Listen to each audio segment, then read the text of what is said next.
let's try this again. Let's see if I'm smarter than the GTP program. Okay, I'm gonna try to get out of this mode here. Alright, first question. What is the key of a piece that has 4 flats in the key signature? Okay, I'm gonna do some things. This is gonna be a fun activity. I'm gonna get some staff paper and something with it. Staff paper. Staff paper. Free staff paper. I need to get some free stuff. Staff, this, was it? Okay, I'm just gonna get it.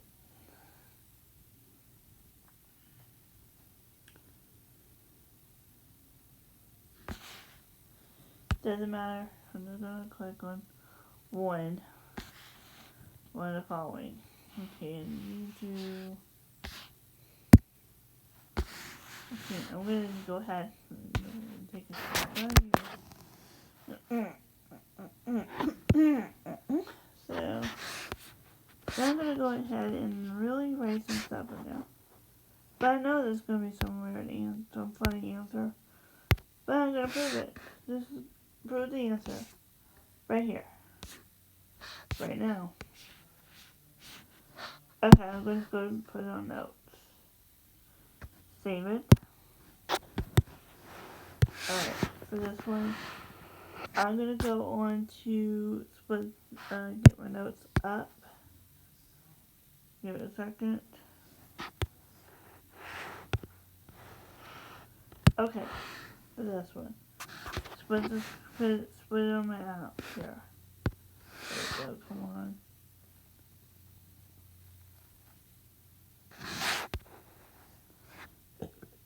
Okay. I want to get this split view and go in my GDP question. if it still saves it. Okay, I did not want to look at this answer. Okay. What is the name of the piece with 4 flats in it? And somehow I got to the dang answers. But you know what? I want to solve my answers before I do anything to it. So just give it a second. Trying to see if I can get into this one. Right there. This one needs an answer. So if I remember my order of my flats, I'm going to go into, I want to write it in first. Okay, so I'm going to prove my answer.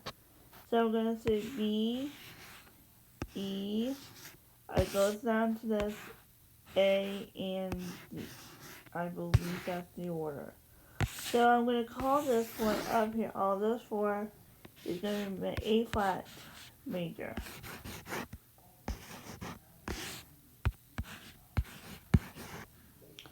So that's number 1. So that answer is going to be A. What is the interval formed between C and A flat? So okay, so this one's going to be another one. C, and I'm going to draw a clef. That is so foolish for me. I just didn't draw the clef. That was stupid. Sorry. And I didn't draw it right either, so that's another thing I didn't do right. Okay. C and A flat. So then the C is going to be right here next to my... It was asking about C. Then it needs to know A flat. I'm drawing my flat here. Okay. So it's needed to know the distance between these 2 notes. So I'm going to say... Alright. If a C into the A is a 6, no matter what, so it can't be a major 6, because then that has to be an A natural somewhere. Can't be a perfect fifth, because then again, the perfect fifth would have to fall under C and a G, so that's not it. Diminished seventh, that's certainly not it. there has to be a B flat somewhere, so no, that would have to be, I'm going to call this interval minor for one, and I'm going to have to put her under the cap, and I'm going to put minor 6. So that's, okay, so the first answer is going to be A on the first one. Number 2 is going to be B. I'll write down some answers, so. Okay, so the 5-7 chord in G major contains what note? I should already know that one, and if I can know this answer by now. Okay, so the 5 of G is going to be D. However, I'm going to put D F sharp A, which is the 5, on him. And I'm going to have to tackle this with a C. So that's going to have to spell it out to be letter B, being the answer. So, harmony and analysis. In Roman numeral, god dang it, analysis of chord labels 2 diminished sounds indicates, ooh, 2 half diminished, okay. No, okay, this is a good question. Because it would have a full circle if it had a full diminished chord. I have to say it's going to have to be strongly C because it looks like this right here is half diminished. And it does not equal this one, fully diminished. So it's going to have to be C for that one.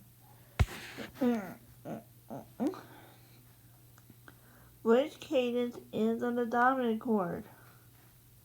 Oh, crap. Okay, so if we're talking about a cadence, we're talking about things like, okay. In some books they call it cadential, so the fact is,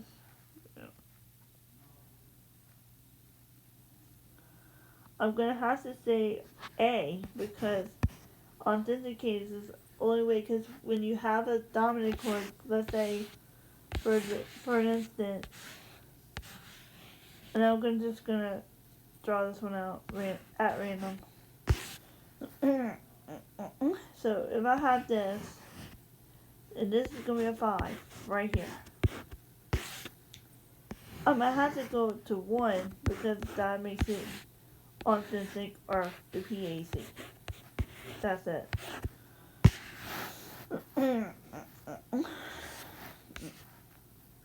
So I'm going to have to say number 5 is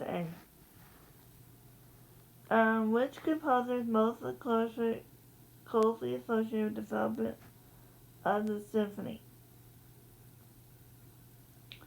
So, okay, the close development of the symphony. Symphonies. I'm going to strongly say Bach.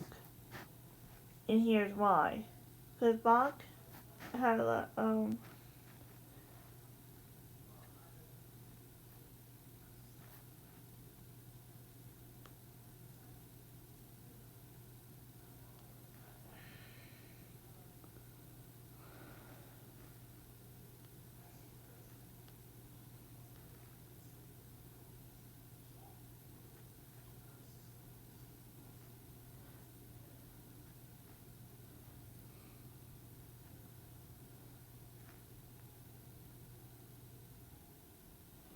I would say Bach, I'm going to say, oh, okay, that threw me off. Well, I said, okay, closely is how's it hiding? Okay, that's a good question. But I'll just go with it.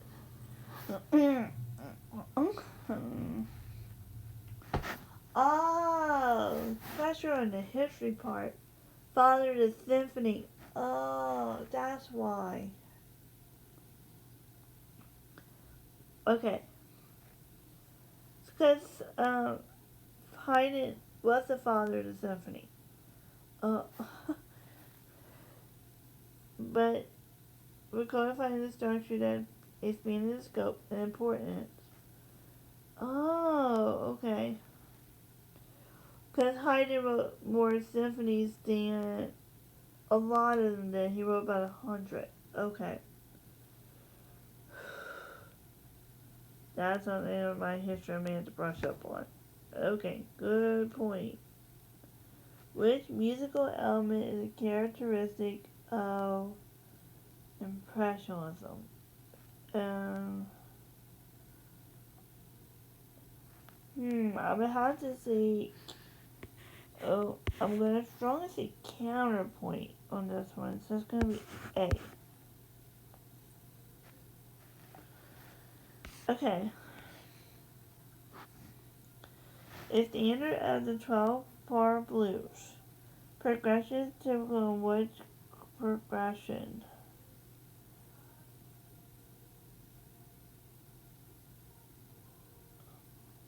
12. I'm gonna just guess at it and I'm going to say C. Pedagogy in classroom. The Codoli approach emphasizes what? Solfege. Nine solfege. So it's gonna be B. 10. Which activity does support oral skill development for beginning musicians? I'm gonna say more call and response. Come on. Okay. Alright. Wait a minute, I only had 2 wrong? Okay, so this one,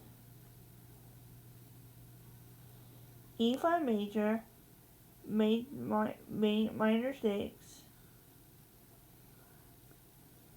Okay, I didn't have that much wrong. I may have had 2, that's not overly bad. Not at all. I'm gonna go, probably make some more questions from this form, too. To get me kind of to a point and bring back my memory a bit. So I'm going to see you on the flip side of later.